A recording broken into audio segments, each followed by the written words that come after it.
the Jeff Meacham Network's Multiverse of Media. For over 15 years, the recognized symbol of excellence and the standard bearer in coverage of sports and entertainment. We are live once again across the Jeff Meacham Network Multiverse of Media here on this Friday night. Very rare for us to be on live on a Friday, but we're going ahead and go with it because the night one of the WWE Draft ended about a half hour ago over on Fox with SmackDown.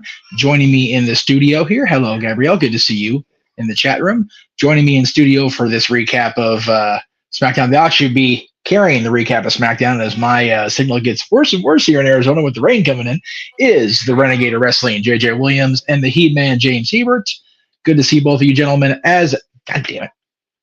I did it too. I'm sorry, Jay. Go ahead. There we go. There he is. If you want me to produce, let me produce. Sorry. I can't help it. Yeah, we had all of a sudden just a massive, like, I'm sitting here watching just random stuff and hear this settle in, and then the rain. I'm like, oh goody, rain on top of force signal in the middle of nowhere. So awesome. So I'm going to hand it over to you gentlemen.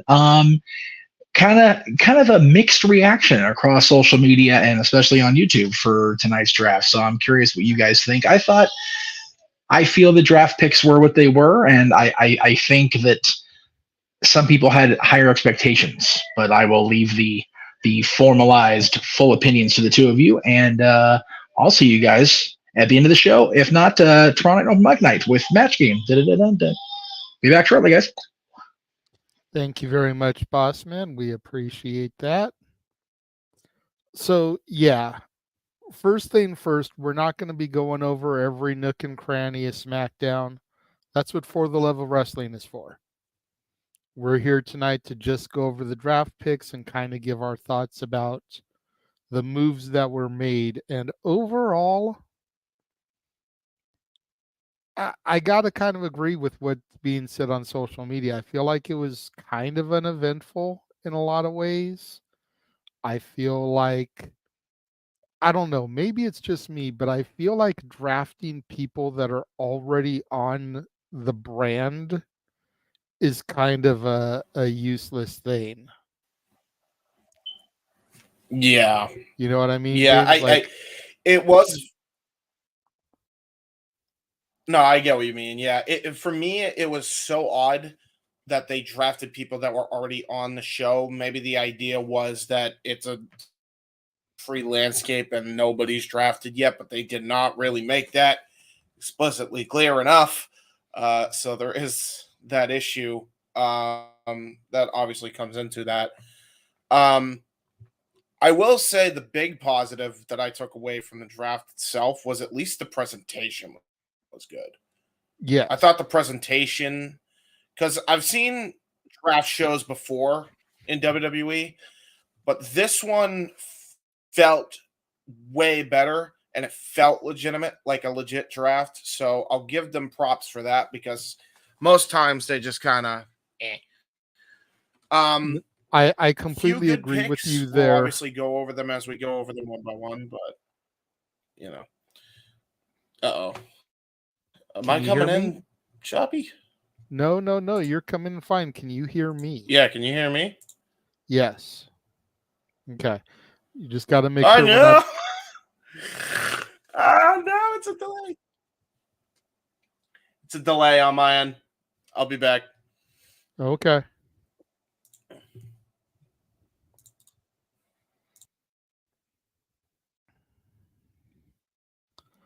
So, yeah, to James's point a moment ago, as he tries to come back in, Triple H did state it's as much about protecting a roster as it is building a roster.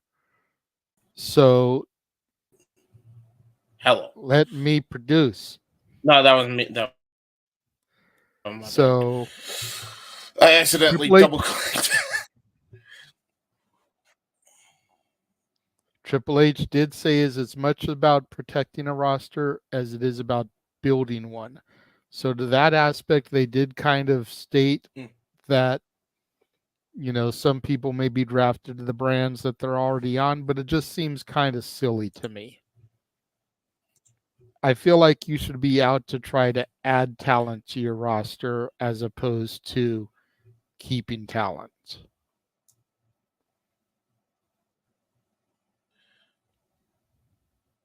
Yeah, I can agree with that. I'm not necessarily for the whole idea of, okay, well, you already had this guy on your brand, but here we go, drafting him again.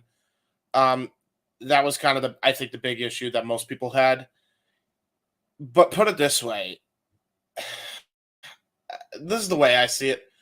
It's just to set the rosters for the year and hopefully for the next couple of years, because I don't think they should make the draft a yearly thing anyway. And quite honestly, I think, just kind of look at it from that perspective. It's not like the NFL. As much as they wanted to kind of be like the NFL, and obviously the presentation was definitely on point with that. At the end of the day, it's draft. It's just to set the scene for what's going to be the future. It has definitely been a far cry from what WWE television's been kind of producing the last few weeks. So it's definitely a far cry from that. But it's just a draft. Really, I think people want to see who's getting drafted, who's staying on the brand. I think that's the curiosity is. That's all it really comes down to. So, you also had Bubba Ray and Devon as well, and you had all these other legends show up. Theodore Long was like probably my fave, so that was fun. At the end of the day, that's what people are going to be tuning in for too, is just those surprise appearances and obviously the surprise draft picks or their favorites that they like on the brand to stay on the brand that they're on, if that's even a thing anymore. If there's even a brand warfare within the fan bases, which I feel like there hasn't been since like 2005, but that's really all it comes down to. I think, people read into it how they want to read into it. Lackluster, yes. Was it a bad show by any means? I don't think so. I've seen a lot worse. Put it that way. I've seen 10 times worse. So there you go. I definitely don't think it was a bad show, but I do feel some of the picks were lackluster, as we stated. Let's go ahead and get into those. Number 1 draft pick was Bianca Belair staying on SmackDown, which I was really happy to see her be the number 1 overall draft pick. But I thought that she could have used the change of scenery going to Raw.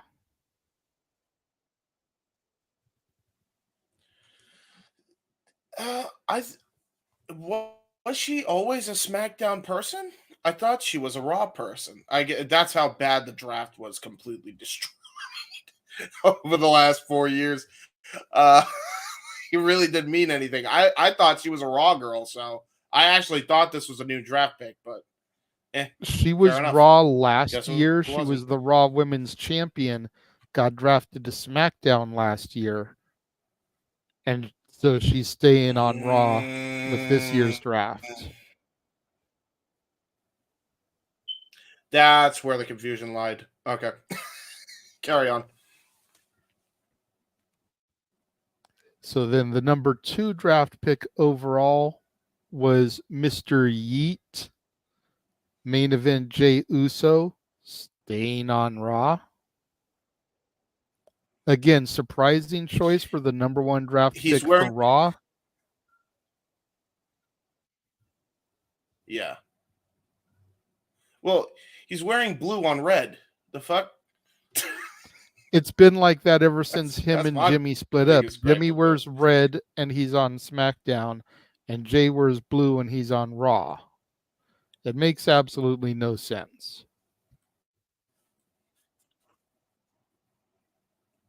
I guess it does in a storyline perspective, but it doesn't. It's fucking with my color spectrum, damn it. Anyway. For the people in the chat room, please don't get ahead of us. Let us bring up the people and then talk about them. So the number 3 draft pick overall, second one for SmackDown, was an NXT call-up, and we got Carmelo Hayes on the blue brand. Now, I was ecstatic for this one. I've known that Melo has been ready for a minute, pretty much ever since I started watching NXT 2.0. I said that Melo was ready, and for whatever reason, the higher powers didn't think he was ready at that time. But he sure as hell showed them with his title run and his matches against Breaker and Dragunov, and now the feud that he had with Trick. He's proven that he's ready to be on that main spotlight.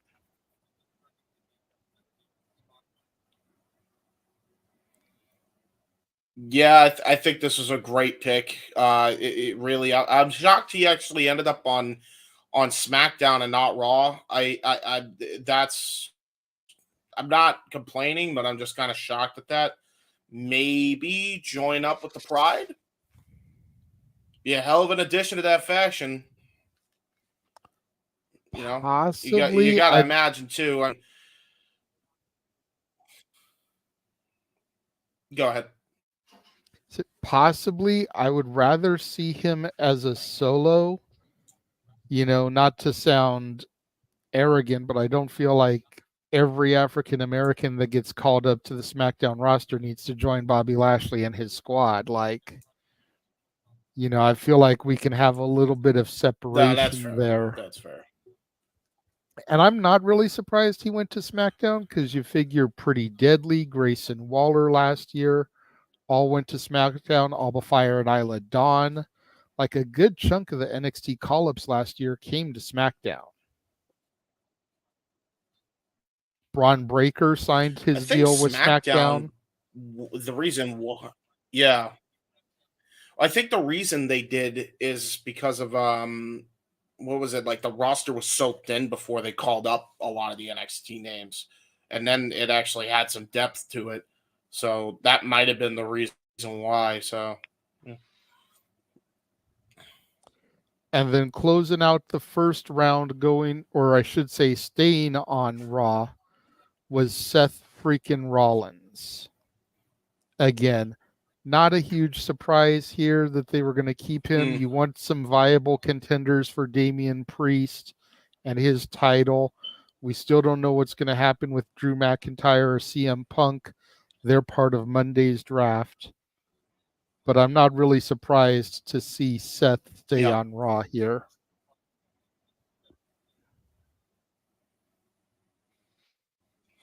Yeah, I'm not either. I will say Clash at the Castle could be very interesting, because I feel like they're going to have the CM Punk Drew match at Backlash in France. They're going to have Rollins and Priest if Rollins is healed enough. I don't even know if he's, the rumors that were circulating, I don't even know if they're true or not. Although Becky did confirm it herself, so I don't even know if he's cleared to. But that world title scene is very interesting right now on Raw. So yeah, that's what I figured. Yeah, that he went under surgery.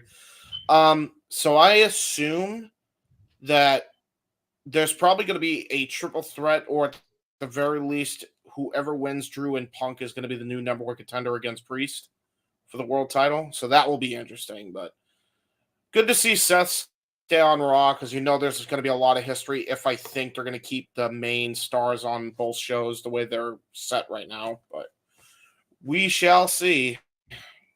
That's assuming that Drew doesn't take the title off of Priest at Clash at the Castle. And then you can go into the summer with the feud between Drew and Punk for the title. Yeah, that's true. That's true. That is for true. And then have Punk take the title off of Drew, and then when Seth comes back, you've got that feud to run back. Yep. No, you know what? I could see it going either way, and that makes that title scene really interesting to watch because of all the names involved. So exactly, good on WWE for doing that. But yeah, there you go. We then started the second round, and the first pick of the second round, staying on SmackDown, was the Viper, the Apex Predator, the Legend Killer, Randy Orton. No voices in my head. Again, not really a huge surprise here. Yep. The only thing surprising is kind of how late he got picked. You would have expected him to get picked a little bit earlier, but for whatever reason, they held off on him a little bit.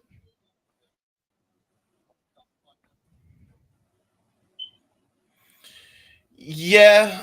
Yeah, it's always weird with these drafts because there's only so many people you could actually draft on TV. And if you watch the NFL draft, they obviously pick the big number one picks and all that. And, you know, they pick it from college football and all that stuff. You don't really get that. I mean, you kind of get that with NXT at the very least. That's kind of like their college football. But with SmackDown and Raw, it's very odd, as in they treat it like the NFL draft, but they don't treat it like the NFL draft, because if you're anybody as a general manager IRL, you're picking Randy Orton as the number one draft pick. I mean, you just number are, 2, maybe. but number 2, yeah, maybe, exactly. but Number like, two draft pick.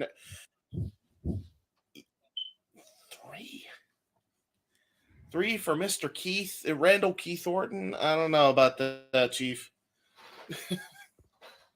well, the third pick for Raw was actually a switch, as Braun Breaker goes from SmackDown to Raw. This, I feel, is a huge coup. Well, that was for the Raw. shortest. Yeah, for sure. I mean, he had the shortest stay on SmackDown in history. I mean, damn.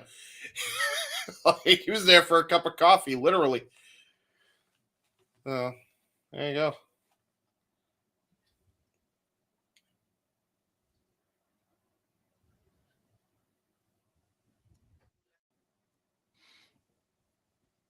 Hello? Yeah, I'm here. Sorry, I was typing a private message if you look. But yeah, Oh. Braun is going to do big things, I feel, on Raw. I would love to see him in a match against Sheamus. I'd love to see him in some matches against Gunther. I'd love to see him in some matches against Jey Uso and Drew McIntyre. Like, dude is a hefty, athletic dude. And if they want him to be a major player in the main event scene, they need to start putting him in matches against these guys like yesterday.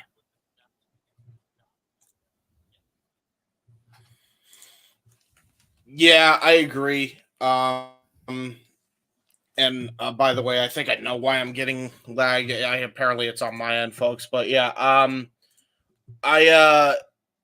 I agree with this, because Braun is definitely going to have, I feel like, a lot more to work with on the Raw brand. I mean, especially considering who the Intercontinental Champion is. There's a lot of people that he could work with on the mid card as they go on. So yeah, good for Braun Breaker, man. Meanwhile, I'm gonna try to refresh and see if I can get this lag to freaking disappear. Because I thought I didn't know whose it was, but now I know it was me. Sounds good. While you do that, I'll answer Emmanuel's super chat. Got a $2 super chat from Emmanuel. What kind of draft picks did you expect tonight? I think what I expected more than anything, Emmanuel, was for SmackDown to really try to pull people from Raw, and Raw to really try to pull people from SmackDown. Like, I just feel like the draft, I understand wanting to keep one or two of your guys locked, but for there to only really be 4 changes throughout the entire draft, like, I wanted more. You know what I mean? Like, I just wanted there to be more of a shakeup than there I get you. is. I feel like it was very even of it being bland, and there was some kind of shakeups. But yeah, I don't know. It felt very lackluster in that department. I'm definitely in agreement with you, JJ. By the way, am I as laggy as I was before or no? Well, you sound good on my end. The question is when do you hear me stop talking? Literally, I just heard you stop talking. So yeah, Okay, we good. got it fixed. Yeah. All right. Okay. So I can't use Femora. That's what that is. I was editing on Femora, so my bad. All right. So we had Braun Breaker go from SmackDown to Raw, and we had Nia Jax go from Raw to SmackDown. I feel like this is going to be huge for the women's division over there. Yep. You know, Nia Jax has improved by leaps and bounds from what everybody claimed she was when she came back. Yep. You know, she's had some fantastic matches, and I feel like throwing her in there where she can feud with Bailey, where she can feud with Bianca, where she can hopefully feud with Jade. Mm-hmm. Yep. You know, I think that's going to be good. And then you got to figure at some point the Queen is going to come back for her throne, and to run back a Charlotte Nia thing to try to determine contention to whoever's the champ at that point. Yeah. That would be some good stuff too. Yeah. I think this is a huge for SmackDown as well, because I think you could potentially have your first female member of the new bloodline. That could be a huge coup for them. That's a solid shout there. I mean, we've been saying for a minute that we want Nia Jax to get added to the bloodline. Yeah. I mean, if it were up to me, the only this is just me though. Like, you would then try and find a way to make a women's tag team that's also Samoan. But the only two people that I feel like you could do a tag team somehow are Tamina and Ava, and Ava's the general manager of NXT. So, there goes that. So I don't know, but yeah. Pretty good. Okay. So after Nia, we had staying on Raw to end out round 2, Liv Morgan. Anyways, moving on. I mean, okay. Obviously, we don't know what's going to happen with Rhea. Champions were protected. She's no longer a champion. She could end up moving. We still need to do the Liv Morgan Revenge Tour. But what are we going to do with them at this point? You know, Liv is kind of in a holding pattern right now. Mm-hmm. She came back from an injury, injured the person legitimately that injured her kayfabe-wise, and now she can't really progress her storyline until Rhea comes back. Yep. So I heard an idea. I don't know if you want me to share it, but it was from the Wise Choices show by Eric Bischoff, and it was actually by Bubba Ray, who was on the show tonight. He was the guest on the show. He came up with a really good idea for Liv, and I think overall it's actually going to make the women's title scene very interesting, because you know you kind of have your Becky Lynch, who's kind of like the John Cena of the women's division. Mm-hmm. And that is actually a smart thing, because what you could do with Liv in the meantime is infiltrate the Judgment Day and get close to Dirty Dom. And, you know, they're about to, you know, she's about to make him do the deed.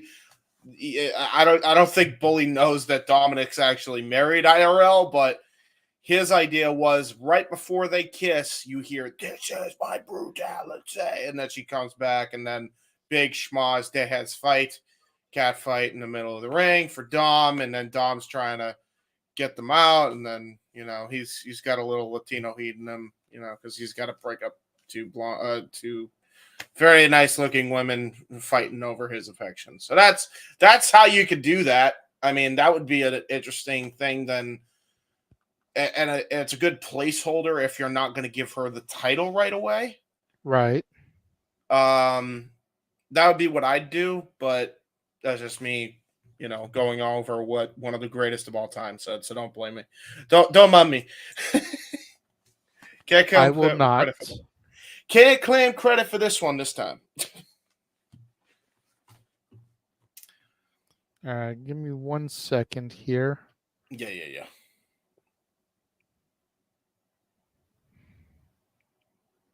Apologize for the delay here, folks. All right, so kicking off the third round was the megastar himself, staying on SmackDown, Mr. L.A. Knight. Yeah. Not a huge surprise here yet again. I mean, I feel like maybe they're going to keep him there to feud with Logan, Waller, and Theory for right now, because clearly he's not going to the main event picture just yet, even though we all know he's ready. And, how much longer can he waste away in mid-card hell? Right. But just for whatever reason, they want to keep him here right now. And I just feel like with the Cody story and with Orton, with the bloodline, all that stuff going on, LA Knight's going to have a few minutes before he gets there. Yeah. Yeah, it's really odd why they just had him stay, but at the same time it's like he's kind of the face of the brand. So I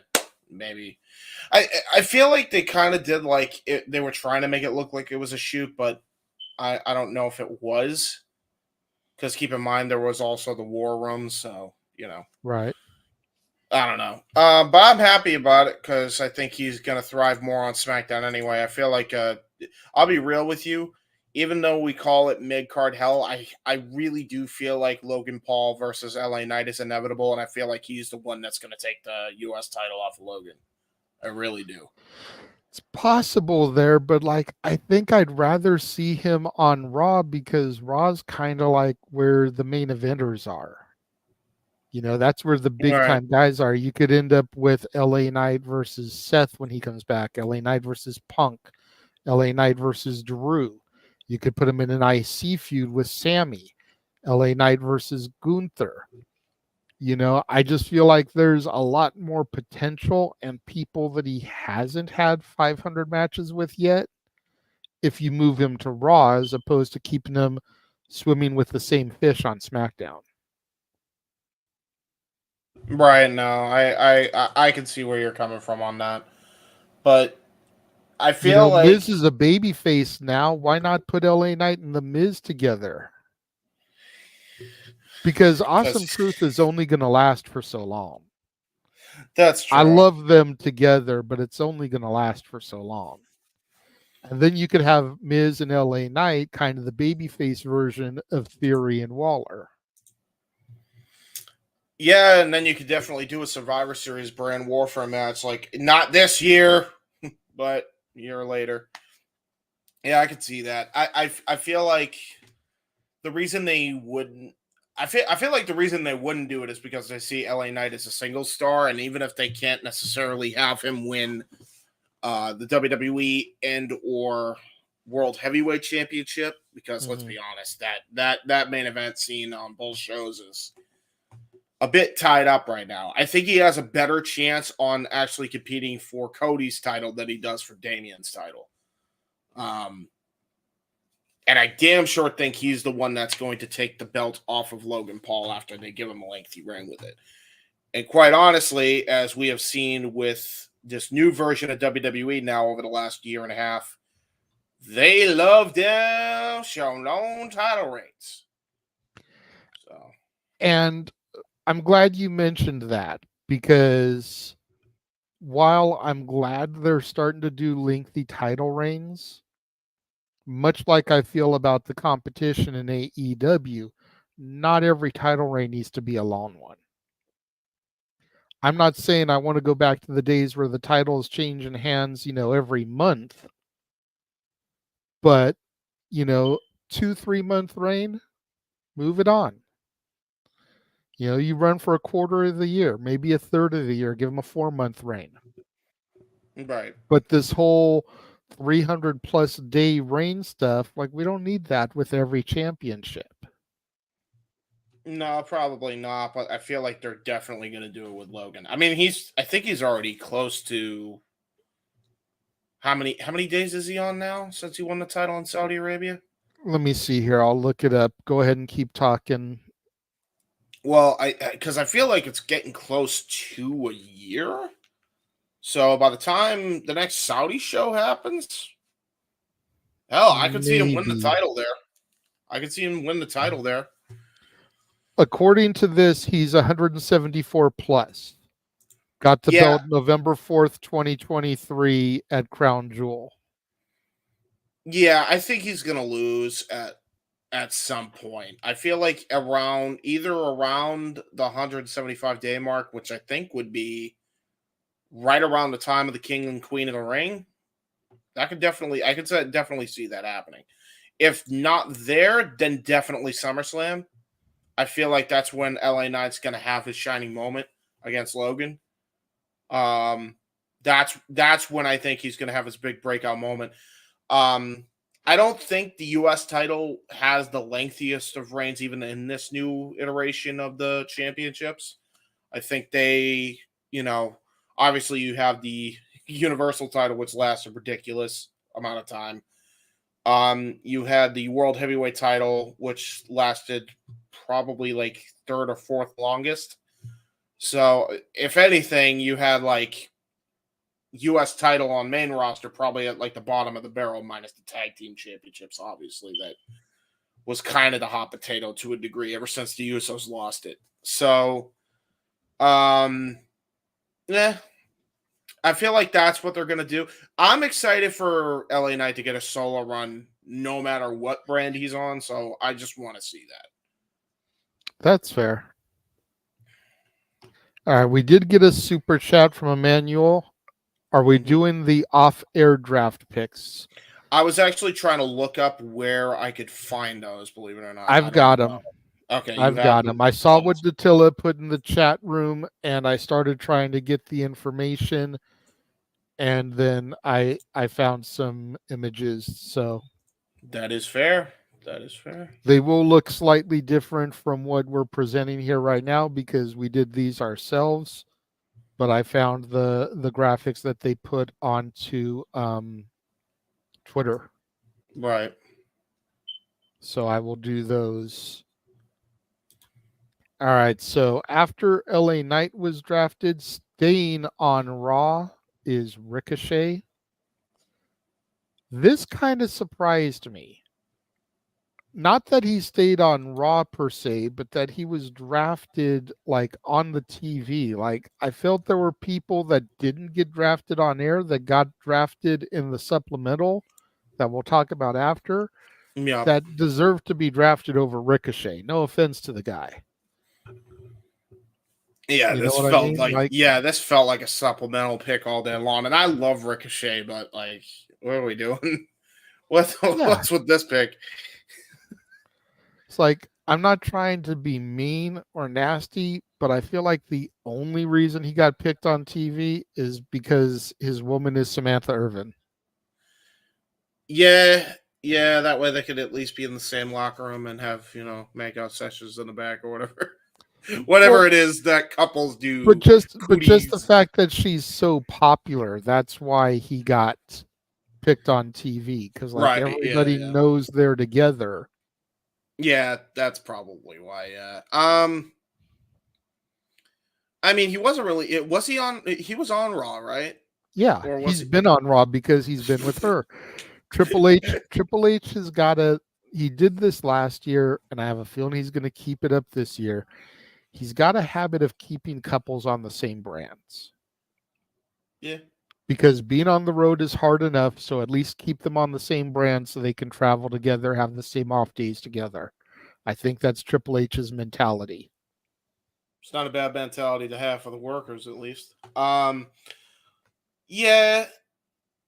To me, it is what it is. I'm fine with it because, I mean, if they give him something, I mean, at this point, just give him the fucking Speed Championship, right? I'm feeling he's probably going to get it. So he should. He should. Who else is the speediest person on the roster?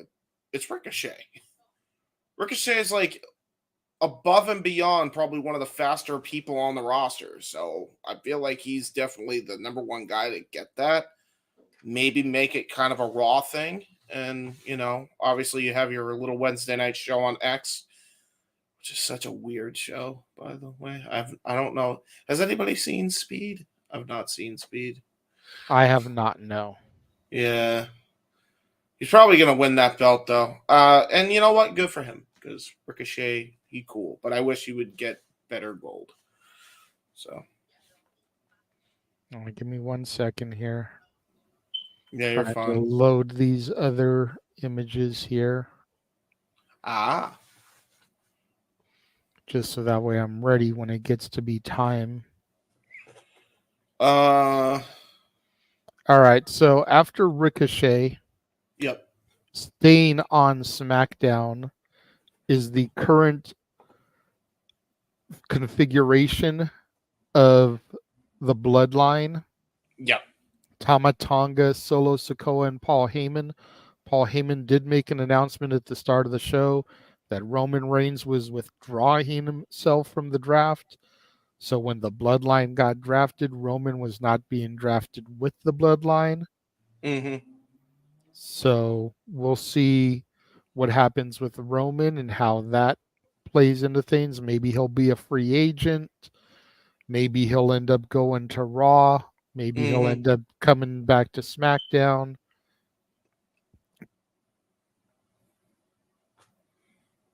I'm interested. If anybody should be your free agent guy that you want to try and sign later on and give some mystique and intrigue to, it's definitely Roman. Yeah, I agree. I feel like he's earned that at this point with the reign that he had and the way he carried the company for the last whatever it was, amount of days that he was champion and carried him through the pandemic and everything. Like, I feel like Roman earned that. Despite what people will say about how little he defended the titles. Right.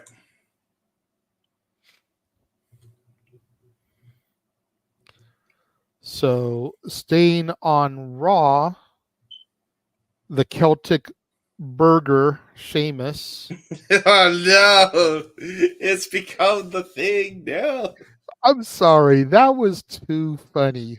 Burger after burger after burger. And as a fat man, I can make the joke, damn it. I can make the joke as well. Poor guy, though. Like, what was hilarious is that people got so butthurt that people said that, but like Sheamus literally on Twitter and like took it in stride, and everybody was still like, "It's okay. It's not right that they're fat shaming." It's like they're not fat shaming. They're pointing out a joke. People lighten up. If anybody can lighten up, it's fucking Irish dude. Like, come on. Let me talk to you, fella. Let me talk. Oh, man. I'd like a Big Mac combo. Make it supersized, fella. And give me a Diet Coke. Oh, dude, you know what?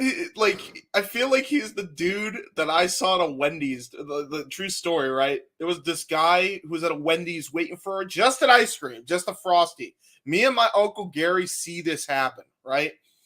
And now I think of Sheamus anytime I think of this story now, ever since the burger comment, because he just, the Irish dude that was in the place just looks at the lady and she's like, "Can I help you?" Right? And then the Irishman's like, "Can you help me?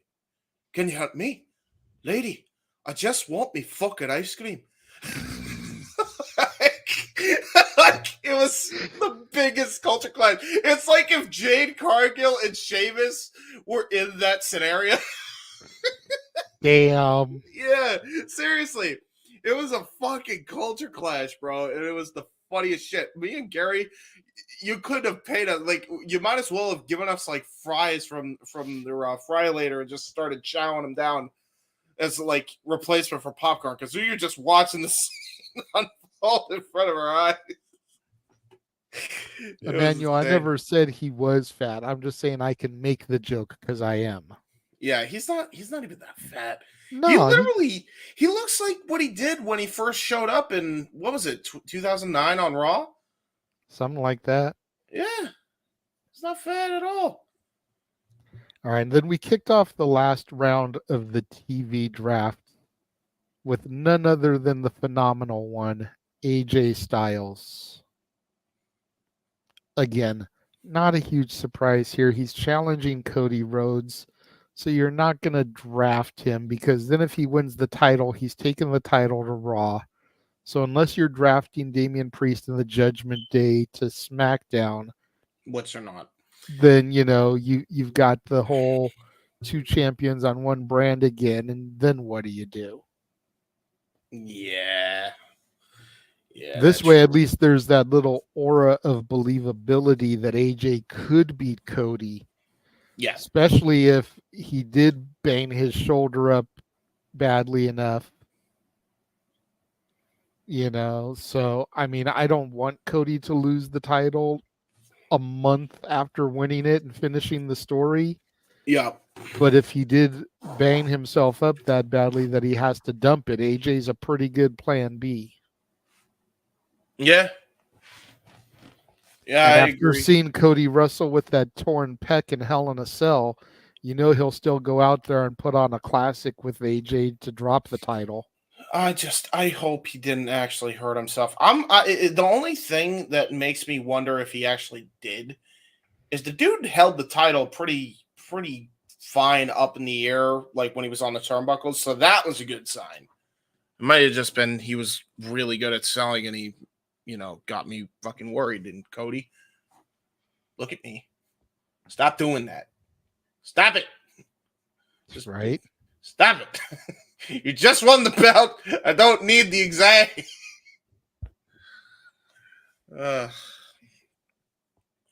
Yeah, I really would. I don't think he did. And the only reason I went back on it is because he lifted his. Because when Finn Balor legitimately injured his shoulder too, when he got the belt from Seth Rollins, this is back in like 2016, couldn't lift his other shoulder. And he had the belt in his hand and he was just like pointing and he couldn't lift up his entire shoulder. So that's how that was a legit injury. When Cody, looked like he injured his shoulder, then he just lifted the title up after a little bit and then it was fine. So I think he was just selling, but yeah. It was scary for a minute. No, I totally agree with you there. So after Cody staying on Raw is the Alpha Academy in full. Maxine Dupree, Akira Tozawa, Otis, and Chad Gable, the freshly heel Chad Gable.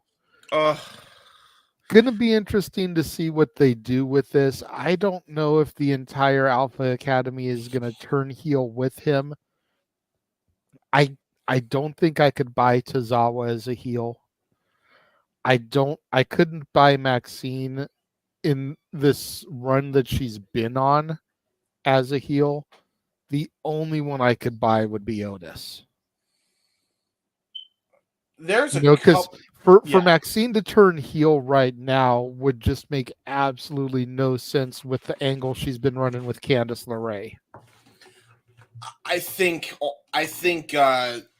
that whole thing as well is not able to be done because Otis is too lovable.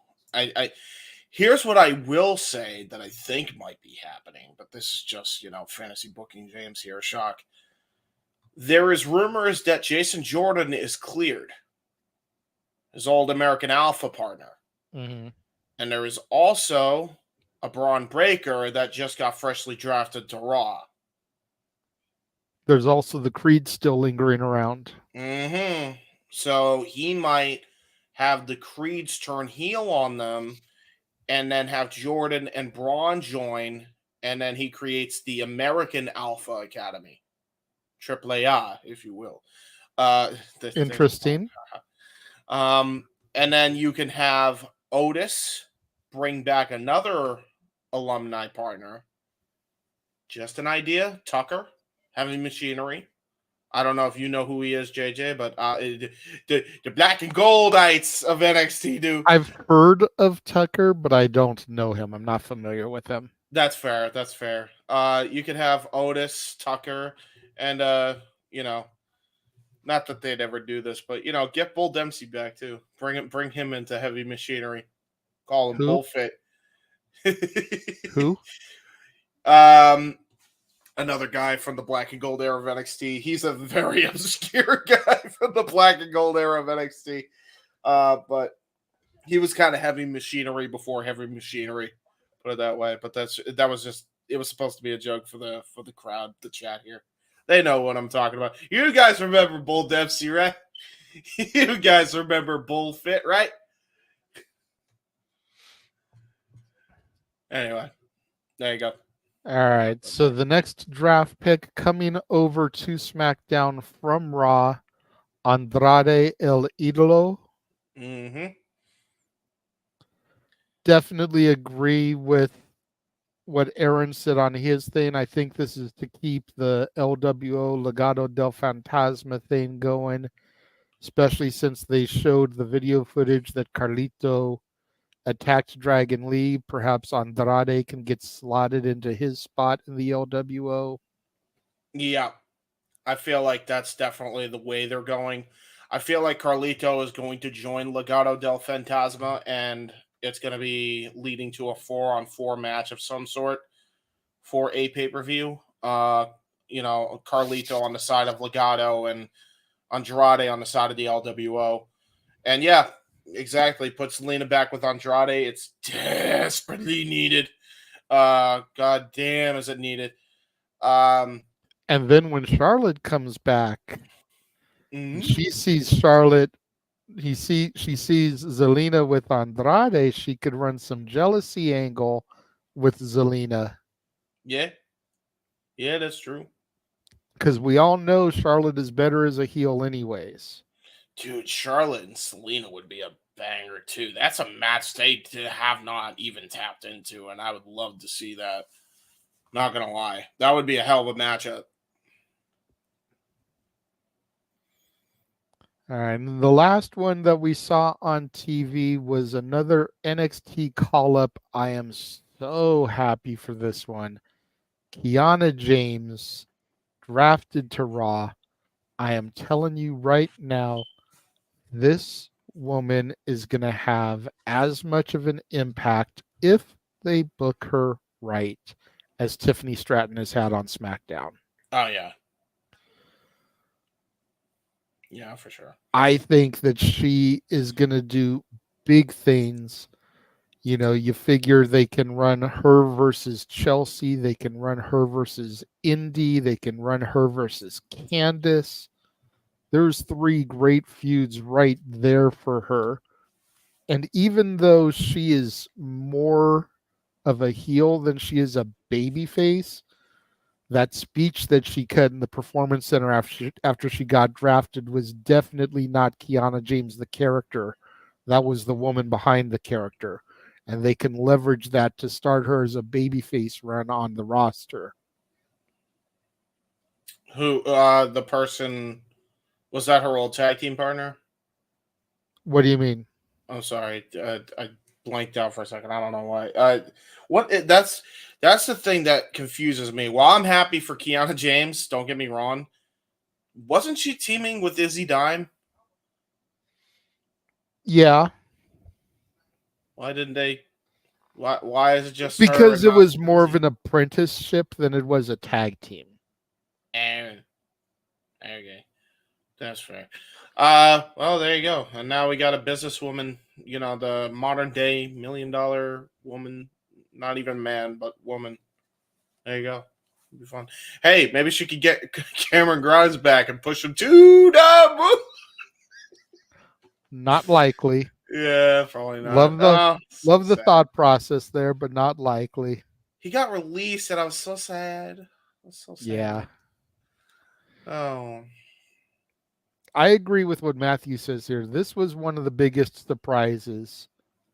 Yeah. I don't know if Roxanne is going to get drafted because she's a champion, and they said champions are protected. Yeah. Blair Davenport is definitely a possibility, but we'll have to see what happens on Raw's draft. Yeah, it is odd that I will say I tuned into a few things on NXT. Obviously, I'm not watching weekly still, but I did see like clips. I don't see Blair Davenport hardly ever, but maybe she has been. Maybe I'm just not paying attention enough. But I feel like she needs to be utilized a lot more than she's been utilized. But then again, that roster down there for the women is stacked.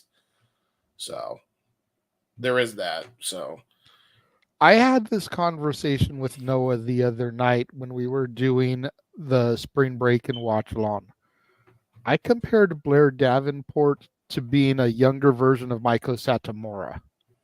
I feel like at this point she's just there to make sure that these girls are ready for the big time. Which is so weird because why sign her then?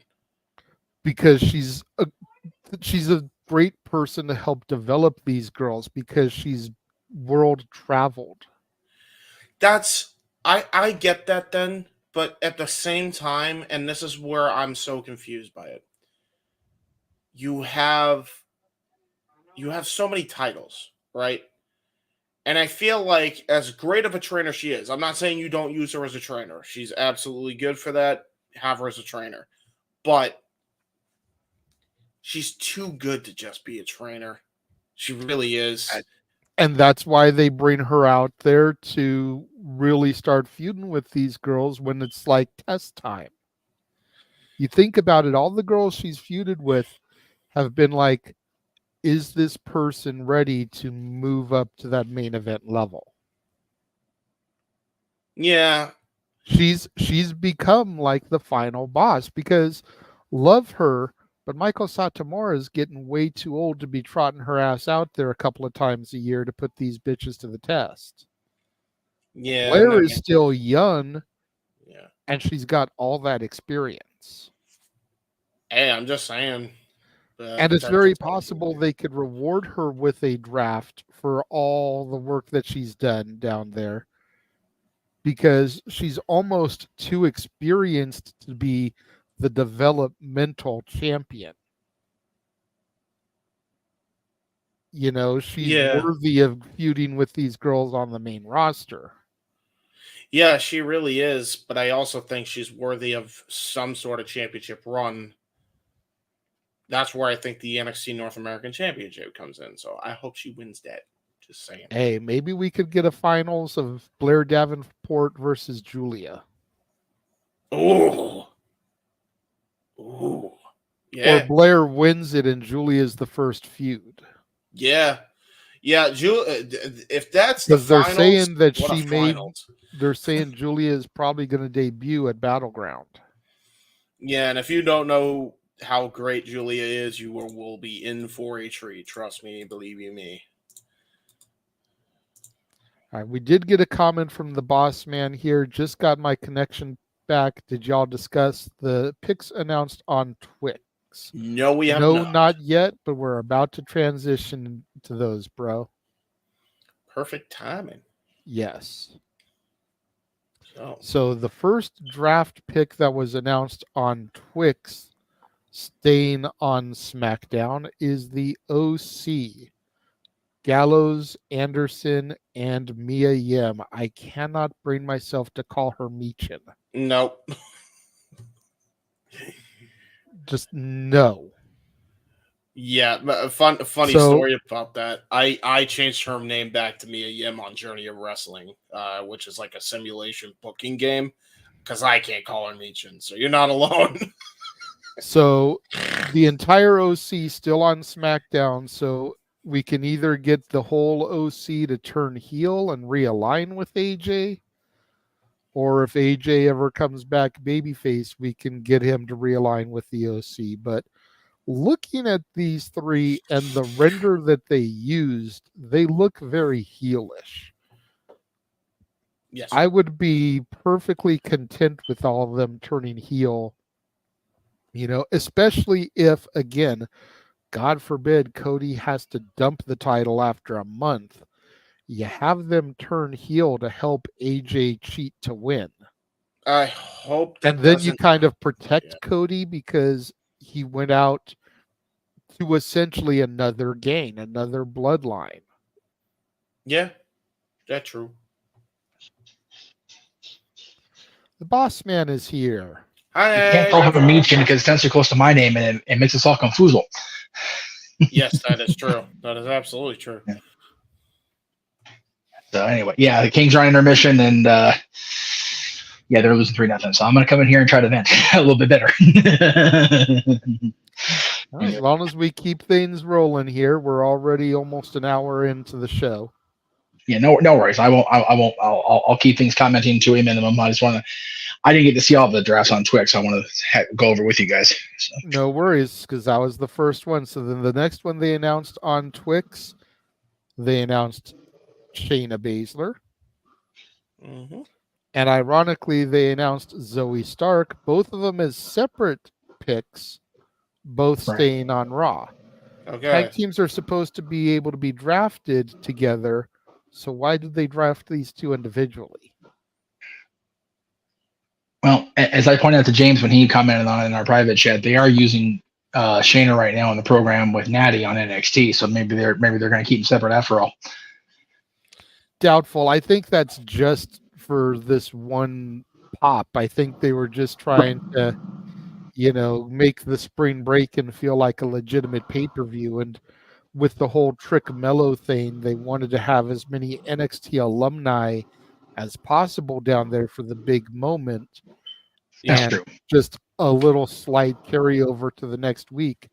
I would almost be willing to bet you that Shayna and the AOP Final Testament whole stable is probably all we're going to get next week as far as main roster down there. So, yeah.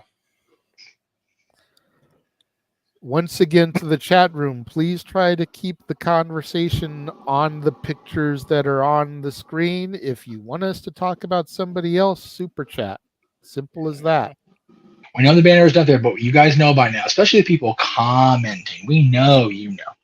Well, I do see a new name in the chat that may not know, but other than that, yeah. Yeah, we don't know if he has any relation to Martin Kirby either. Shouts out WCPW. It's fun.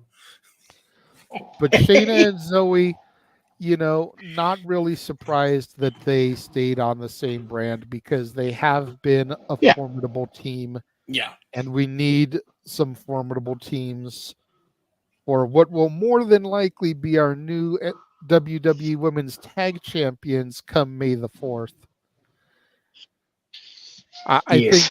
I think the people in France will hear me from Victorville if that goes the way I'm hoping it goes. Right.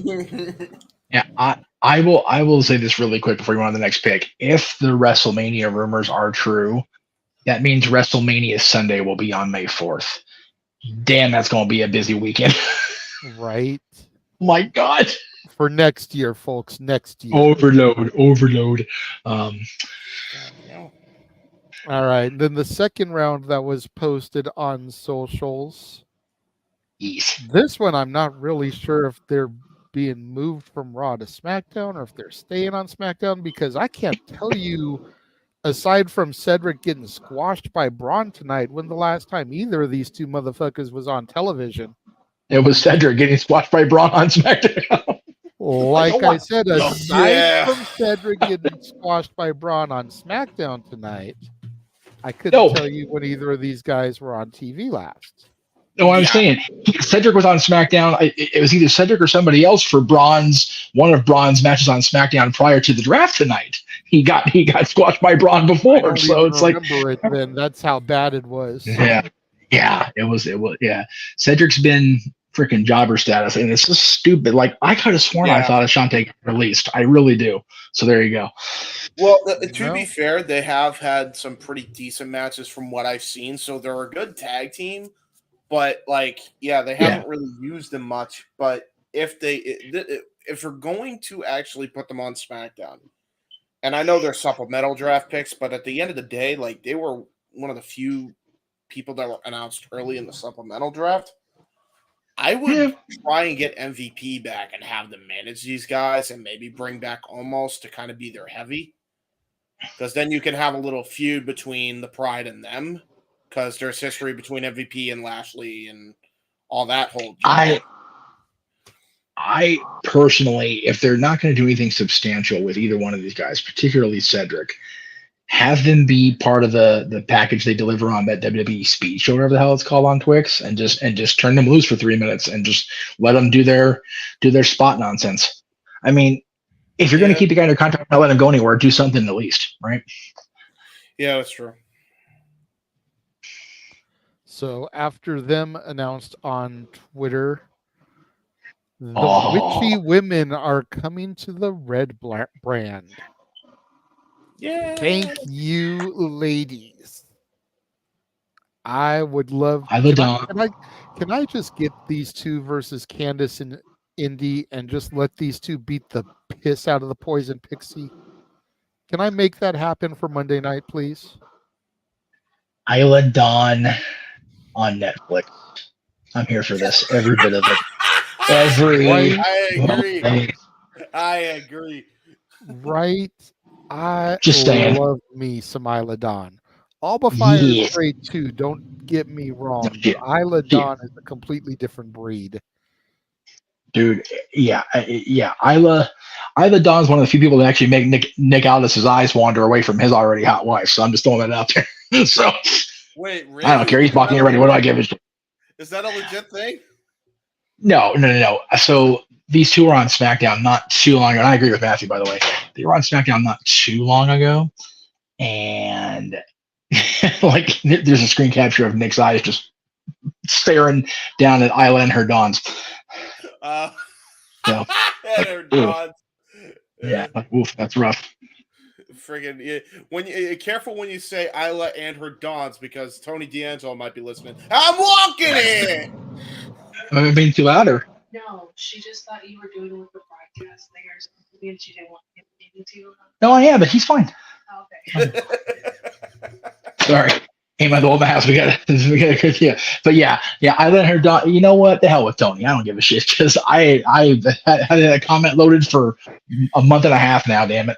That's fair. So, Tony, but yeah. I'm just saying, I might be mad. You might be sleeping with the fishes, bro.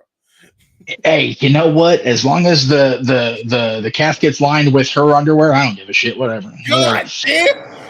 I don't care. Thank God Noah's not here for this one. That's right. Yeah. Noah, you stay CPC. Be a good boy. That's it. I would just say. I would just have him say. I know what he would say though. You weak-minded simpleton. That's what he would say. Pretty much. There is that. Hey. We did get another. I won't say an NXT call up, but an NXT call back. Baron Corbin has been moved to SmackDown. That's not good. I was going to say, I'm not a huge fan of this move. I think that Baron Corbin has been doing his best work in NXT, using him to help get these guys over.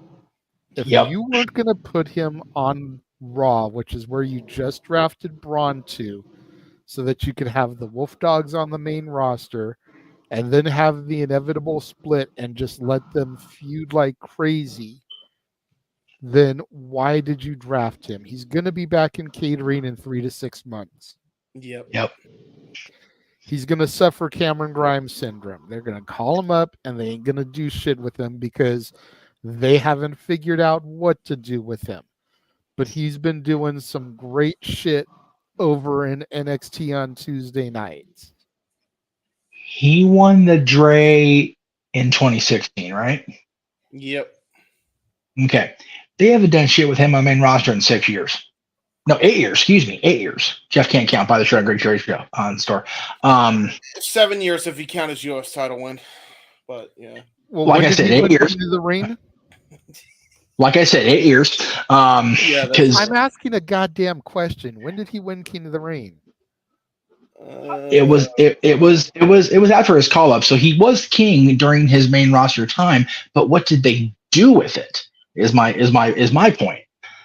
You know, he was king and it was entertaining and it was fun, but it went absolutely nowhere. And then they put him in I think the constable role came after that. It's like, okay, he went from royalty to running the show to bum ass Corbin, which was his most fun he's had since on the main roster. We were all loving it at that point. And then he got the money and went right back up to where the hell is he status. It's just unfortunate that they're not, like you said, they're moving it back to the main roster. What have they shown in the past 8 years with him on the main roster that they're going to go with him? He's got such a unique dynamic to him, but they've shown, even Triple H has shown he's not going to be allowed to grow outside of that NXT bubble. He did great when he came back to NXT, and now he's going back up. But again, I'm jumping to conclusions. To be fair, it's literally been an hour, so we'll see what happens come May 6th when they lock the rosters. I have a way you could use him in a very prominent role for a change. If you're going to draft him on SmackDown, there's one place you could put him that would actually give him a shot at one of the prestigious titles on SmackDown. Because let's be honest, U.S. title is actually gaining some traction with Logan as the champion. Whether you want to admit it or not is your own conclusion. No, it is. No, you're absolutely right. Pair him up with the OC. Have him be the kind of like the other guy, I guess the third bald guy in the OC. But you know what I mean, though. If you put him there, you can have him go for the U.S. title. And I just recommended to JJ that LA Knight should go for it against Logan. And then maybe he can run a program between LA Knight and Baron Corbin in the future. I see what James is doing, JJ. I know what he's doing. He's going to dub over his voice saying, Carl Anderson, Luke Gallows, Baron Corbin, dub all these, get in there. He's going to dub over the opening of his own self. See? Yes. See? Yes. You know what? Now I want this, damn it. Book it. Book it, Hunter. Book the Baldies. Book the Baldies to dominate. You know what? Have AJ go bald too. Do it. That's right. Go full, James is like, okay. Okay. James is like, dub over opening, exorcise one part of opening that Jeff already had, and we're good. Okay. Yeah. Anyway. Yeah. I got to do it for open mic night, though. Otherwise, it don't count. Well, yeah, that's the whole point. Anyway. Yes, sir. All right, Jay. Who's next? I'm sorry. So the answer to my question was he won King of the Ring in 2019. Yes. Yes, I couldn't look it up because I'm on my phone. That's why I couldn't look it up. But yeah. Yeah, and figure the bum ass Corbin thing ended right after SummerSlam 2021. Yeah. So he went from King Corbin to losing the crown and really going into that bum ass spiral downward, which I thought was funny. That was to getting, to winning the money in Vegas where we were all at for SummerSlam 2021. And then it's like he continually felt like a fish flopping on the pier, waiting for somebody to catch him and do something with him. It's very frustrating. And the last draft pick announced on social, staying on Raw as a solo act because Valhalla's pregnant and Eric is still out with injury, Ivar. He's been doing great. I saw some of the matches he's had lately. Good for Ivar, man. He's really showing out. I agree. I like some of the stuff he's done. He's another one because he's fighting Obafemi on night 2 of Spring Break in this coming Tuesday. So that should be a freaking clash right there. Yeah, that's just that classic big meaty men slapping meat thing right there. But it's NXT, so it's going to be more interesting. Right. So if they released Veer, does that mean they're going to give Eric the Eric is coming gimmick since Valhalla's pregnant again? Oh no. Just curious. Just wondering. Well, I mean, if they're gonna do that, then they need to have the Viking equivalent. Get Big Damo. Oh no! He'll be the gender of the group. Dude, Noah's gonna watch this back and go, "This is what happens when I let the kids play without supervision." This is like what Noah's gonna say tomorrow night. Yeah, that's for true. But thank you all for watching out there, all y'all. We appreciate you putting up with our dumb fuckery. We appreciate it. Absolutely, our dumb fuckery. Oh my god, dude! Me and the redheads tonight have not been PC friendly at all. Anyway, do I count as a redhead because I wear a red hat? Sure. That's go good. ahead. That's good for you, Safet, because I never believe anything Meltzer says. Yeah, I agree. Dude, this is the year of his credibility just out of the sky. I'm telling you, man. Of rightfully to make glorious. I'm on the Jay Hebert side, and I don't take it back, and I'm not sorry. Going to be a glorious day when that dipshit finally retires. Yep. Yeah, you have Alvarez join him too, considering he's sucking that little teat or whatever's left of it. Yes. But yeah, what I got to see of the drafts as it was going along was, again, I was kind of cracking on Aaron for being so cynical, but it's hard not to be when it really didn't affect anything long term. I like the presentation of it, as he said, because it felt like a sports draft, and considering the wrestling community was cracking on the NFL draft for all the wrong reasons yesterday. It's kind of funny that WWE presents a similar style draft, and they're having similar, not struggles with presentation, just struggles with the moving and shaking, because there was no real shakeup. Like, they had 2 NXT call-ups announced on television. Like, okay, and Melo getting a permanent, like, this is his spot, dude. I'm here for that, right? Yeah. And as you guys said, Kiana was a surprise, but I'm here for that too. JJ and I have both been pretty high on Kiana for a minute. So yeah, I wasn't really that surprised about her though. That's the thing, is like, she, ever since she started taking Izzy Dame under her wing, she's kind of scaled back a little bit in how much she's been used. And I kind of thought something was up because she was always very prominently featured. So either I thought she was injured and just working through it, or they were trying to save her for the draft. Yes. And lo and behold, she got drafted. So it didn't really surprise me. They made the thing in the statement about champions are protected. Does that include NXT champions? They never made that clear. That's fair, because in the graphic that I saved, I meant to put in the thing over here, they only showed the Raw and SmackDown champions as protected. Yeah. Mm-hmm. But they made sure, but then they didn't want to throw like all the NXT in there too, because that takes away from the suspense. But if all champions are protected, Trick ain't going nowhere. Obafemi's not going nowhere. Roxy's not going anywhere. God, who are the tag champs right now? Isn't that awful? Oh, Axiom and Nathan Frazier. Oh yeah. That's right. They're not going anywhere right now. Yeah. But also, if they included those names, it'd be a busy graphic, and only I can have the busiest graphics in wrestling. Yes, it hurts my eyes every time you release one. It's fun for me because I have nothing to do, especially where I'm in the middle of right now. Yeah, I felt that. Oh, yeah. I felt that when I was babysitting my cat. I had nothing going on. $2 Ding, ding, ding. per chat from Emmanuel. No stakes in this draft since members aren't splitting. There was a couple splits, but yeah. Well, But not really. well, yeah, Even well, though yeah. they drafted Shaina and Zoe separately, they're still staying together. Yeah, and they made it clear that the factions that are in place, based on the information we were sent, they're not splitting. However, there may not be stakes. Oh, good. I was going to say, which shocked me to a certain extent because Bianca, Jade, and Naomi have been a thing for these last few weeks. Bianca got drafted separately. Yeah, The big sure. three didn't get drafted as a unit. Yeah, Bianca and Jade didn't get drafted as a unit, and you figure they're supposed to have a tag title shot coming up next weekend in France.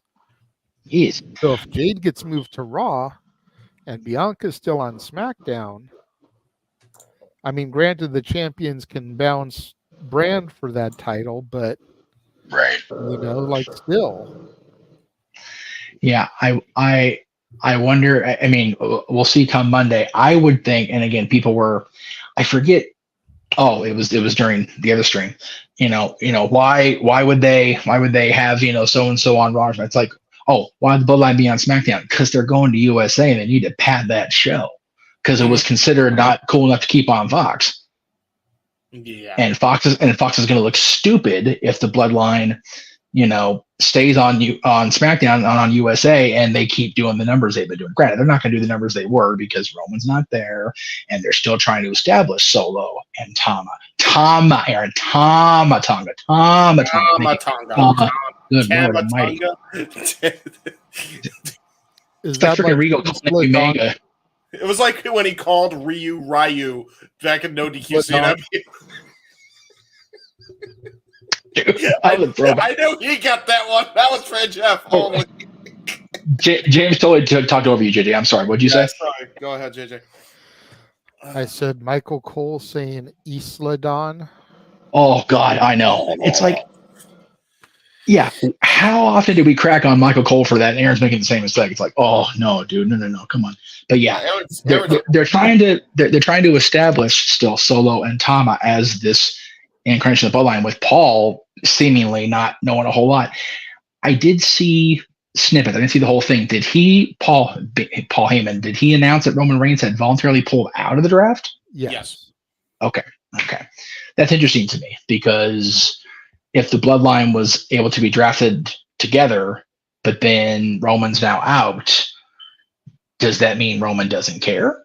Does that mean, we might see the Bloodline go to Raw?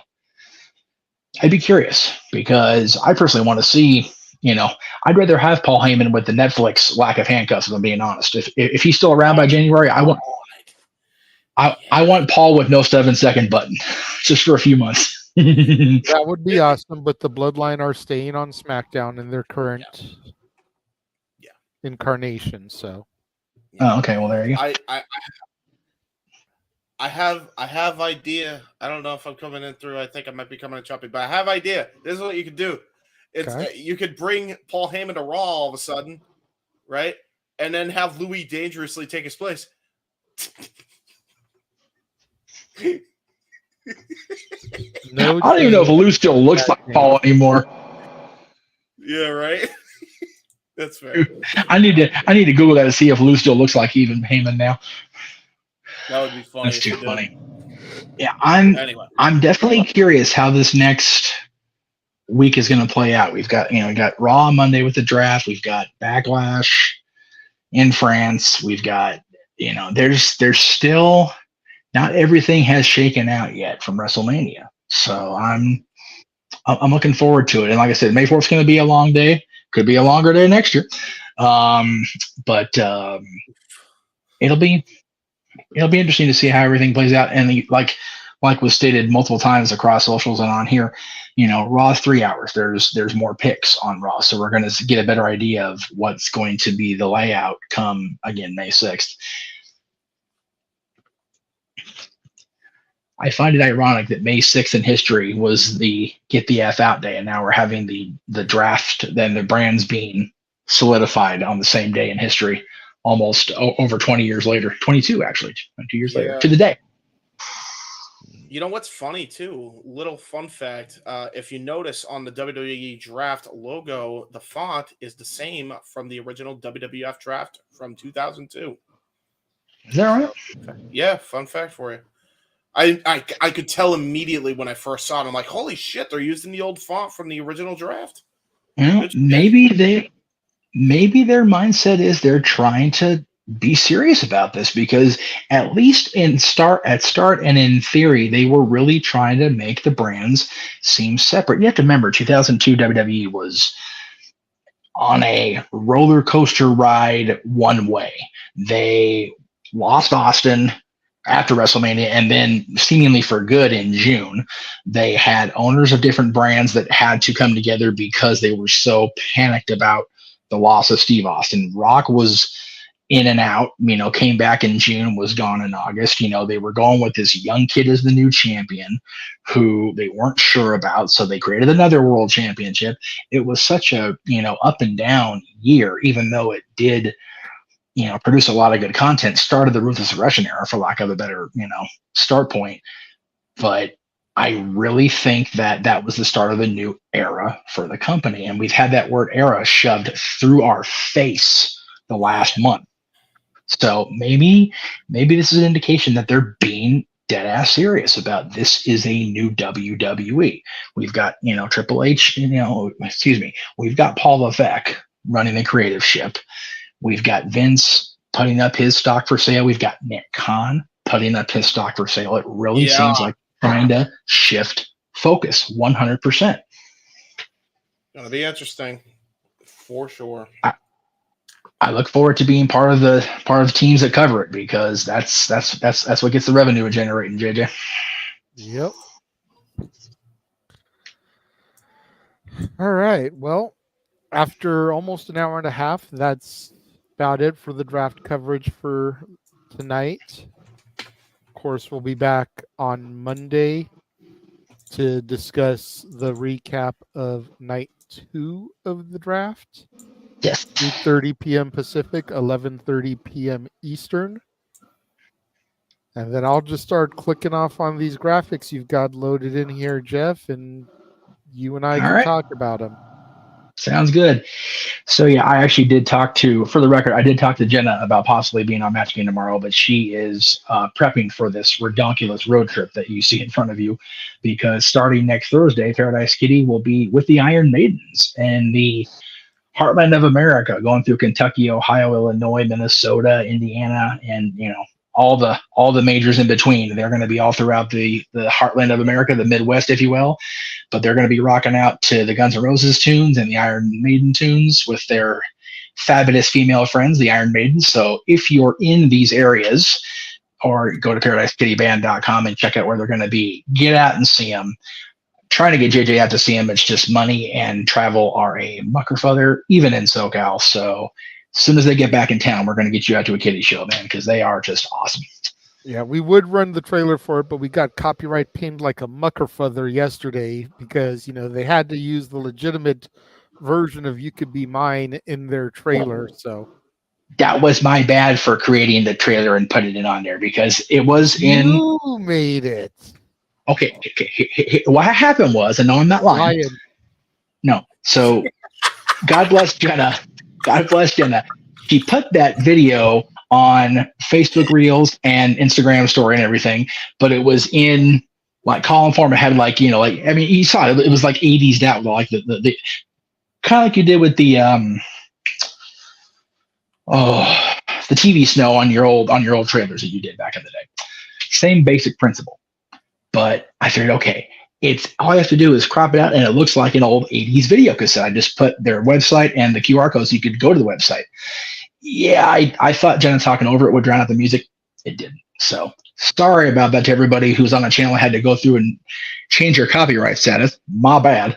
I just figured it you would might look want cool. to double check, James, because you were broadcasted on last night too. So if you didn't already notice it, Oh shoot. Okay. I mean, So my whole thing is copyright claim does shit anyway because of my theme edit, so I'm not That's really fair. too worried about that. yeah. But Well, yeah, to Noah when you watch this back, to Greg when you watch this back. I think that's everybody. Yeah, just hit mute. Say yourself a bullshit. right. because we ran that commercial like 6 times yesterday. I know. I'm like, why did I get paid so much? Oh wait, because there was only a minute, but you had like 12 commercial breaks yesterday. Damn NFL. It's okay. So you know what? It's all Tony Khan's fault. We're just gonna blame Tony. Tony Khan had one pick yesterday with his brace wearing ass at the NFL draft, still turning like this, like he has full mobility. That dude just needs to have a shot collar inside that neck brace. One for his vocal cords and one for his tweeting fingers. Stop it. Anyway, we'll talk about that tomorrow. Yeah. Wait. Maybe. Who's vocal cords? Who's vocal cords? We were only going to talk about AEW and all those shenanigans if we get super chatted. That's fair. Okay, well, super chat, folks, because you want to hear what I have to say about Tony this time. Anyway, I'm more. By the way, tomorrow. I'm more pissed off of what they did with Swerve Strickland. But anyway, I digress. Anyway, yes. Speaking of tomorrow, oh, so happy. Open Yeah, mic buddy. night, game night is back with a repeat of match game. Our current reigning and defending game show night champion Greg Cherry will be defending his title against the man he took it from, Emmanuel Dominguez. Yes. Still trying to make sure we've got the entire panel lined up for tomorrow. We've got 5 out of the 6 confirmed. Yes. And at least 4 of those 6, and at least 4 of those 6 are reliable. Yes, that's fair. One of those 4 is Mr. Reliable. Yes. So, yes. we'll run a 5-man panel if we have to. Hopefully, we'll get the 6th person. If we've got to run a 4-man panel, we'll do it. Greg Cherry, the second winningest of different championships in the history of the WWE or social media, behind me. You just need to get on and win a game show night championship. Well, if I got to host the market for what do you want me to do? You're not hosting Jeopardy, are you? Oh, that's valid. And both of them have said they're not good. Oh, you know what? Well, I can't play next week either though, because you already gave me a couple of questions. Hold on, I'm gonna do the chant just in case it may age poorly. But Grand Slam Meacham. Oh no. Well, I mean, I'm already the Triple Crown champion on the Great Cherry brand, and I haven't won here yet because again, I can't win this week because I'm hosting. So you're already a Grand Slam champion. All right, never mind. And I can't win next week because I had like half the question field already given to me for practice by JJ's. That's fair. I get to be random host guy next week instead. Anyway, carry on. But yes, match game tomorrow. Looking forward to that. And then whatever we decide to talk about. I don't really have a whole lot of topics for open mic night tomorrow.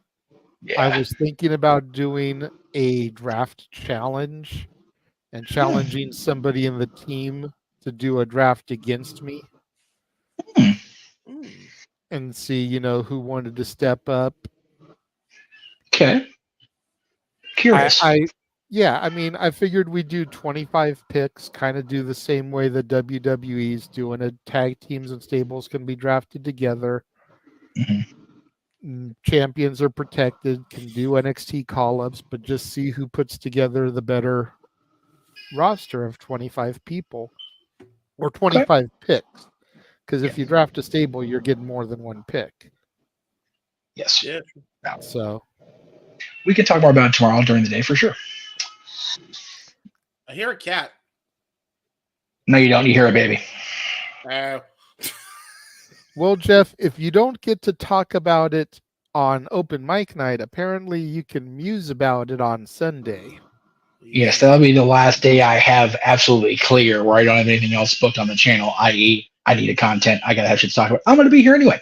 So yeah, Sunday night. I think I'm gonna go at probably right before the NoDQ review because I know they're on Sunday this week. So I'll probably be on at either 7 Eastern, 4 Pacific, or even 7:30. We'll see how I feel Sunday when I get going, but it'll be on for sure. There you go. And then once again, Monday night, 8:30 Pacific, 11:30 Eastern, we will be doing this again, recapping night 2 of the WWE Draft, which hopefully will be a lot more eventful. Yes. Tuesday, Statboy Sports Bar will be opening the doors.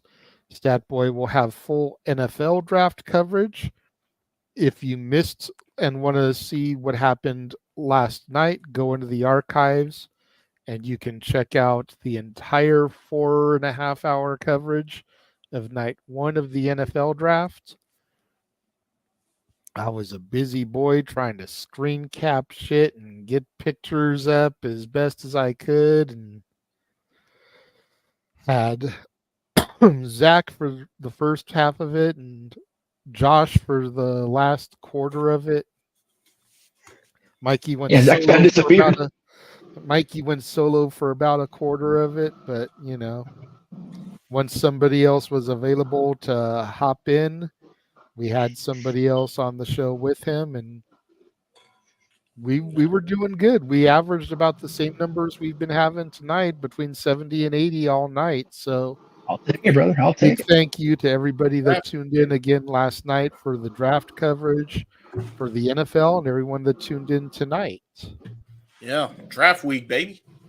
Also on Tuesday, night 2 of NXT Spring Break-In. Looking forward to that.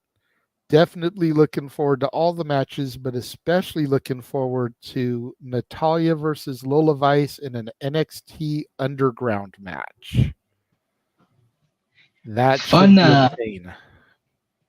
Fun fact about your girl. This week, today in history, Tyson and Harry won the tag titles on Raw. Yesterday in history, she made her debut against Cherry on SmackDown. Yep. It's a big week for Natty. Yep. It's a big week. Well, I'm telling the people that, but I know But, So, yeah, big week for Natty. Hopefully she has a big night on NXT. I know the underground thing was kind of shaky on Raw, but it looks promising on NXT, so we'll see. I think NXT is the right place for it. Yeah, for sure. And then Wednesday, the Greg Cherry Show, of course, 7 o'clock Eastern, 4 Pacific on the Greg Cherry brand and the Jeff Meacham Network.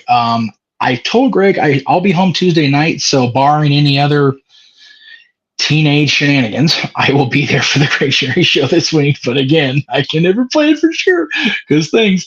But hopefully we'll be there. But I'm sure they'll be talking about all the goings on. They'll be leading into Dynamite as they always do. And if they lead to Dynamite compared to last week, it can't get a hell of a lot worse. So we'll see. Say that because it will. Oh, man.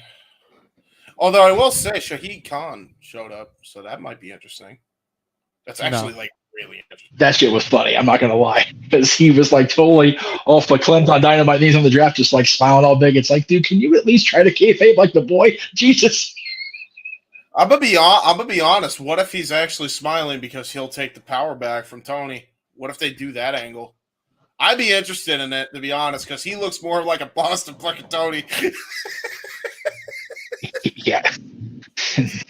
The 5-year-old in the other room looks like a better boss than Tony Khan. No, I know, but I mean an actual boss, and he actually has something intimidating about him. I think it's the mustache. It might be the mustache. Boss Baby looks like more of a boss than Tony Khan. That's true. That's true. And Boss Baby has a better mentality and temperament. Anyway. Yeah. And a better head of hair. Oh, yeah. Yeah. Yeah, that's right. After the Greg Cherry Show, moving on, Friday, more Watch coverage as TNA is under siege. 4 p.m. Pacific, 7 p.m. Eastern, Friday, May 3rd. And then. No end. And then. No end. May the 4th be with us. Coverage beginning at 9 a.m. Pacific, noon Eastern, Saturday, May the 4th, for WWE Backlash live from France. Then immediately following, Jeff will be doing the No DQ recap because Bossman Rift will be at a wedding. He will be, yes. So Jeff will be doing all of that. I will be, yes. And not only that, I'll be co-streaming on this channel. That way, we make sure we get as many super chats as possible. There we go. There you go. There you And go. then we have a retro double feature Yes. discussing Very much the looking. Star Wars saga. First Yeah, up, looking forward to. Sorry, go ahead, Jay. I'm sorry. Go ahead. First up at 5 p.m. Pacific, 8 p.m. Eastern, the show that brought us back to the Dad's Not Always On Wrestling as we rank the Star Wars saga. Be interesting to look back on that now, see if we still agree with our picks and where we had everything. And then going right into 6 p.m. Pacific, 9 p.m. Eastern, the one we did, I believe it was last year. Yep. Top 10 characters from a galaxy far, far away. Just basically ranking our favorite characters from the saga. Yeah, it was it was fun to bring Dad's back, and unfortunately I have to edit a little bit the first one because they kind of dinged me on the crawl, but it is what it is. I had a beautiful crawl put together for Dad's that when we came back, so I thought that was fun. I may show it just with a mute on just because it was that damn good looking. And then luckily that show was just under an hour, and then the other show was just under 2 hours, so it takes us right into. There it is. Star Wars trivia in the style of Jeopardy with your host, Renegade Trebek. Renegade Trebek, yeah. Yep, it'll be my first time stepping up to do the hosting duties because I have written all the questions. I just have to write my final category. Right on. So since I can't host because you're hosting, since I can't compete because I know the questions, I think I'm going to be. I think I'm going to be Daryl Hammond as Sean Connery. Understate back a million times. Oh no! Oh, no. Wait, I'll take the rapist for 200. Oh Jesus Christ, Jeff! Oh, That's God. therapist. But yes, Star Wars trivia to wrap up May the 4th, 8 p.m. Pacific, 11 p.m. Eastern, open mic night. The winner of Emmanuel versus Greg will get automatic entry, and then we will need 2 more contestants. Josh has already told me that he is going to super chat to be a contestant. He wants in on that, man. So we just need 1 more. So Emmanuel and Greg, you got to be careful because Josh is coming for the crown. I still think we should try to get Bruce to throw a ringer at him and watch them shit their pants. Oh man, yeah, right. Bruce would be, yeah, do it. There you go, Matthew. Well, Emmanuel, you've got a little over a week. Watch the movies. Yes. Because with the exception, I'm going to give this out, and I'll give it tomorrow on Match Game 2. With the exception of 1 category, which is all about The Mandalorian. It's actually called The Mandalorian. Everything else comes from the 11 movies that have been released. The 9 movies in the Skywalker saga, Rogue One. I don't really think I've touched Solo, but thank you for that. Yeah, to be honest. But those 10 movies have questions concerning them. You say you need 1 more category?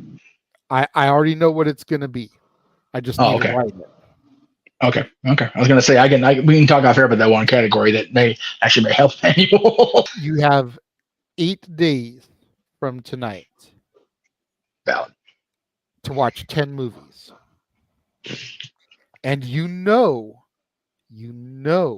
on May the 4th, TBS or TNT or USA or one of those fucking channels is going to be doing a goddamn marathon. And all of them can be found on Disney Plus. Mhm. Yep. So you got I know. I'm time binging to them right watch now. Yep. Take no notes. excuses. And you also have And hell- YouTube videos. And hell, if you binge them now, they'll be fresh in your mind come next Saturday. Yep. Yes, indeed. And there's YouTube videos if you don't understand every little thing. They can That's right. explain it for you. But then the YouTube videos go longer than the movies. Sometimes true. they do, yes. And then stepping out of a galaxy far, far away and stepping into Hawthorne, California. Yes. Friday, May 10th, the dads will be back to do the top 10 Beach Boys songs. Because the next day, Saturday, May 11th, will be the 60th anniversary of their first number one hit, I Get Around. Yeah. So that's going to be a fun one to go back into the archives and see what Jeff and I come up with. Yeah. Those boys were saying yeah on their songs before LA Knight was even saying it on TV. So there you go. True that. And that song. Mm-hmm. Ladies and gentlemen, you can find me on the YouTubes at youtube.com/user/jhebertside95, or you can follow me on Twitter at jhebertside95, or on Facebook at James Hebert Hebert. I do really dumb things on the internet. You guys can check out the J Hebert Side of Things, episode 18. This is going to be a crazy episode because it's just basically one of those hodgepodge ones. I covered the Swerve not being prominently featured on Dynamite, and I don't care if he's showing up on Collision. It's stupid that they ever had him on a meaningless match. That's not how you show your first champion in his first appearance after winning the goddamn title, Tony. God damn it. So I talk about that, and I also have, JJ, I have JJ's video playing to kind of go over my thoughts. So a little corporate synergy, and that way you can check out his video after you check out my video. So there you go there. I also talk about UFC 300 and that crazy goddamn knockout. I mean, holy hell.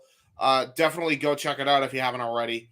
And then I also cover the TikTok ban that could be impending in the US and the implications of that, which I don't think it's great that TikTok is getting banned for the Americans of the world just because, freedom and all that, even though I think TikTok is just bad, but we should have that freedom to download that toxic waste. So there you go. That's my thoughts on that. But yeah, if you want to hear more in depth of that, I'll be talking about it there. And also, WWE 2K Games banning modifications on community creations. That's been a controversy thing. I believe the biggest creator on there that was doing a lot of modding tools, and I think he uploaded my faction stuff on community creation, somehow bypassed that. He got the ban hammer permanent, so all of his content got wiped. And 2K was like, nah, you can't do that. And the community were kind of like, okay, so you ban this, and then what about what else are you gonna ban? And now they just figured out, apparently there was like a whole list of shit. So we cover it on there. Go check it out if you haven't already. There may be a follow-up to it on the next J Hebert side of things, but the initial story being covered on a J Hebert side. So go check out that episode. It's gonna be a big one this week. So yeah, there you go. Sounds good. Oh, and that will be Saturday, by the way, 12 o'clock p.m. EST. That episode of the J Hebert side. Okay, cool. So there you go. Well, that's going to just about wrap it up for this so brief night one recap of the SmackDown draft. For as lackluster as it was, I figured it would be a lot quicker, but going almost 2 hours here.